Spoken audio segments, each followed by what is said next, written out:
Spiritual বা আধ্যাত্মিকতা এটা কিন্তু ডাক্তারি, ইঞ্জিনিয়ারিং কিংবা ব্যবসা এমন কোনো পেশা নয়। স্পিরিচুয়াল অর্থাৎ আধ্যাত্মিকতা এটা হলো জীবনের একটা জার্নি। যদি এটার মাহাত্ম্য সম্পর্কে আমরা জানতে চাই তাহলে আমরা দেখতে পারবো বর্তমান সময়ে যারা সাধারণ মানুষের ঊর্ধ্বে একটু জীবনকে নিয়ে ডিফারেন্টভাবে ভাবতে পারে, সাধারণের ঊর্ধ্বে জীবনটাকে নিয়ে ভাবতে পারে, তাদের সিংহভাগ মানুষ আজ স্পিরিচুয়াল অর্থাৎ আধ্যাত্মিকতাতে অংশগ্রহণ করছেন। তাদের মধ্যে কেউ ডাক্তার, কেউ ইঞ্জিনিয়ার, কেউ সিভিল সার্ভ্যান্ট, কেউ বা উচ্চপদস্থ কর্মকর্তা। অ্যাকচুয়ালি সমাজের তথাকথিত প্রতিষ্ঠিত মানদণ্ডেরই মানুষ।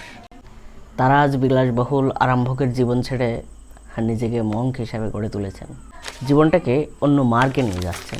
অ্যাকচুয়ালি এই পৃথিবীতে জন্মানোর পর আপনি যদি জরা, ভোগ, বিলাস, মৈথুন এর বাইরে দেখতে পারেন তাহলে আপনি দেখবেন গোটা জীবন দুই ভাগে ভাগ করা যায়, গোটা জীবনকে দুই ভাগে দেখা যায়। নাম্বার 1 দূরের দৃষ্টি, নাম্বার 2 অন্তর্দৃষ্টি। দূরের দৃষ্টি হলো যারা দিনের পর দিন আকাশ, মহাকাশ, আকাশগঙ্গা, গ্যালাক্সি এসবের চিন্তাভাবনা নিয়ে ডুবে আছেন, যাদেরকে এক কথায় সায়েন্টিস্ট বলা যায়। নাম্বার 2 অন্তর্দৃষ্টি। অন্তর্দৃষ্টি হলো নিজেকে খুঁজে পাওয়া, নিজের স্বরূপকে চেনা। আমি কে, আমার অবস্থান কি, আমি কোথা থেকে এলাম, আমি কোথায় যাব, আমি শরীর নাকি আত্মা।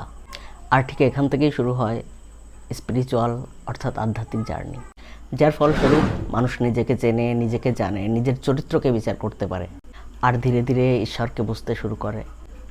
আর এখান থেকে প্রবেশ হয় সাধনার জগতে। আর প্রত্যেকটা মানুষ ধীরে ধীরে নিজেকে সাধনা অর্থাৎ ডিভোশনে লীন করে দেয়।